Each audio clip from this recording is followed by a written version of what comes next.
एक दफ़ा ना हज़रत अबू बकर सिद्दीक और जनाबे उमर फ़ारूक की ना किसी बात में शक्र रंजी हो गई, इख्तलाफ राय हो गया। तो जनाबे उमर ज़रा डाढ़ी तबीयत के बंदे थे, डांट दिया अबू बकर सिद्दीक को। तो सिद्दीक एक बार नरम बंदे थे, माड़े दा की काम मोहम्मद नस जाना या रोना। तो वो गा के ना तो पहले घर रोए, फिर हुजूर के पास चले गए। जनाबे उमर कहते मुझे भी ख्याल आया कि यार ये मुझे नहीं करना चाहिए था। थोड़ी देर के बाद अच्छे लोग जो होते हैं उनका गुस्सा जल्दी उतर जाता। कहते मैंने जाके जनाबे सिद्दीक अकबर के दरवाजे पे दस्तक दी तो पता चला वो तो घर ही नहीं। मैं समझ गया, मैं डर गया, मेरी टांगें कांपने लगी। क्यों डर रहे हो उमर? फरमाने लगे इसलिए डर रहा हूं कि अबू बकर जब अपने घर नहीं होते तो दरवाजा रसूल पे हो। सारी बात तो सुना दी होगी।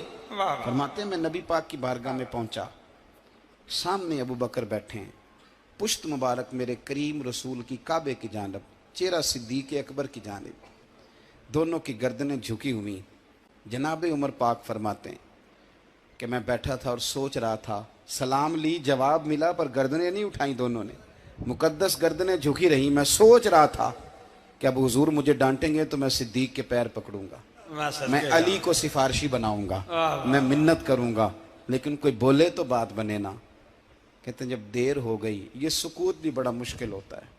ओहो, अगर कभी वो चुप कर जाए तो ये भी बड़ा मसला है, महबूब भी चुप कर जाए। कहते मैं बड़ा परेशान हुआ, जब मेरा कलेजा मुंह को आया ना तो जनाबे उमर कहते मैं बोलने लगा तो आंसू मेरे पहले निकल गए। अल्लाहु अकबर। मैंने रो के का सोनिया भूल गया था, मैं गया था अबू बकर के घर माफ़ी मांगने, पर ये यहाँ आ गए।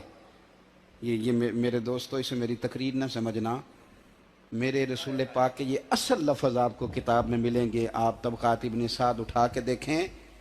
जनाबे उमर कहते हैं मैंने अर्ज़ की हुजूर मैंने गलती समझ ली थी, मैं गया था अबू बकर के घर हुजूर, मैं भूल गया था। फरमाते हैं नबी पाक ने जब गर्दन मुबारक उठाई तो हुजूर की दाढ़ी आंसुओं से भरी हुई। और लफ्ज़ क्या थे? फरमाया उमर तुम मेरी खातर मेरे अबू बकर को माफ नहीं कर सकते थे? अब बात को समझे, ये नहीं फरमाया अबू बकर ने गलती नहीं की, फरमाया छोड़ नहीं सकते थे, तुम मेरी वजह से मेरे साहब को छोड़ नहीं सकते थे। फिर हुजूर ने फरमाया उमर ये सारा मक्का तलवारें लेके मुझे कत्ल करने आता था, यार ये अकेला था, इसने खोल के बाजू कहा था कि जो हुजूर तक जाएगा मेरी लाश से गुजर के जाएगा। फरमाया दुनिया भूल जाती है, मुझे याद है अबू बकर सिद्दीक ने माल भी दिया, औलाद भी दी, मेरी खातर छोड़ नहीं सकते थे। जनाब उमर कहते हैं मैं उसके बाद समझ गया कि मेरे मुस्तफ़ा की रजा इसी में है कि अबू बकर को राजी रखा जाए। सुभान अल्लाह। आप मेहरबानी सुनो, अब फौरन सुनो, फौरन इसके बाद नबी पाक अलैहिस्सलाम ना शारे हैं दीन के। हुजूर जो चाहें किसी के लिए हलाल कर दें और जो चाहें किसी पर हराम कर दें। एक शख्स ने कहा था हुजूर 3 नमाजें पढ़ूंगा, इस शर्त पर मुसलमान होता हूं। फरमाया 3 ही पढ़ना, कलमा तो पढ़ना। हुजूर शारे हैं, उलमा इस लफ्ज़ को जानते हैं, मैं ज़्यादा खोलता नहीं।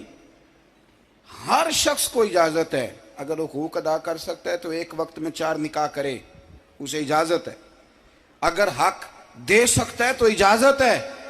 मौला अली ने भी इरादा किया सैयदा की मौजूदगी में अल्लाह कि मैं दूसरा निकाह कर लूँ, सारी कायनात को इजाज़त है। तो सैयदा फातिमा के दिल को न तकलीफ़ हुई, दौड़ी आई हुजूर की बारगाह में। बीबी साहिबा ने ज़िंदगी भर खोल के कोई बात नहीं की, आज भी आई तो चुप करके बैठ गई। ये बेटियां बड़ी प्यारी होती हैं, अब्बा ही इन्हें बिगाड़ता है, लाड अब्बा ही देखता है, क्या करें मजबूरी है। तो फिर मैंने देखा है बड़े बड़े सियाने अब्बे सगी बहन के बेटे को भी रिश्ता दे के ना, चाहे पाला भी भांजा खुद ही हो, तो घर जाके माफ़ी मांगते हैं, पुत्र जिन्नी भी खराब ही ना मेरी वजह तो ही, थोड़ा ख्याल फरमाई। बेटी मामला बड़ा अजीब है ना जी। तो सरवरे कायनात के पास सैयदा आई तो थोड़े आंसू आंखों में आए। फरमाया फातिमा क्या हुआ? अर्ज़ की हुजूर कुछ भी नहीं, सबको जायज़ है तो अली को भी तो जायज़ है ना, निकाह करना चाह रहे हैं। हुजूर ने खुतबा दे दिया, मस्जिद में लोग जमा कर लिए। आज किस लिए इज्तिमा है? जिहाद की तैयारी है, कोई नई आयत आई है, फरमाया आओ सारे मस्जिद में। खुतबा कितना मुख्तसर सा, तवज्जो है मेरे भाइयों की? इधर देखो, मेरे मुख्तसर सा खुतबा, 2 हरफी बात, हुजूर फरमाने लगे भाई मेरी बात गौर से सुन लो, ये जो फातिमा है ना ये मेरे जिगर का टुकड़ा है, बिदातु मिन्नी है, ये मेरे जिगर का टुकड़ा है। जिसने इसे राजी किया उसने मुझे राजी किया, और जिसने इसे नाराज किया उसने मुझे, खत्म हो गई बात, दो हरफी बात। हजरत मौला अली कहते हैं बाकी सारे एक दूसरे का मुंह देख रहे थे कि आज इस खुतबे की क्या जरूरत, तो मुझे तो समझ आ रही थी ना। शेर खुदा कहते हैं मैं चुपके से उठा और सैयदा के पास गया, मैंने कहा मैंने तो बात ही की थी, तू पहुंच ही गई है। कहते इतनी देर में हुजूर भी आ गए। फरमाया अली सुन, सबके लिए दूसरा निकाह जायज है, पर जब तक मेरी फातिमा है तेरे लिए जायज नहीं, तू नहीं कर सकता, तेरे लिए जायज नहीं। जनाबे सिद्दीक अकबर के लिए रसूल पाक ने कहा मेरी वजह से छोड़ नहीं सकते थे, सैयदा पाक के लिए फरमाया जब तक मेरी बेटी है तेरे लिए जायज है। इधर सुनो, कुरान मजीद ने कहा कुल्ला असअलुकुम अलैहि अजरा, हम आयत तबर्रुक के लिए हमारे यहाँ पढ़ी जाती हैं और तबर्रुक के लिए सुनी जाती हैं। कायनात का बहुत बड़ा अदीब शायर सारे बंदे इकट्ठे कर ले तो जो दो लफ्ज कुरान पाक ने अहले बैत की शान के लिए कह दी, मुकाबला नहीं हो सकता। बात को समझे। किसी दरवेश ने कहा था असला नाल जे नेकी करिए ते ओ नस्लां ताक नहीं भुल दे, ते बेअसलां नाल नेकी करिए ते फुल कंडियां नाल तुल दे।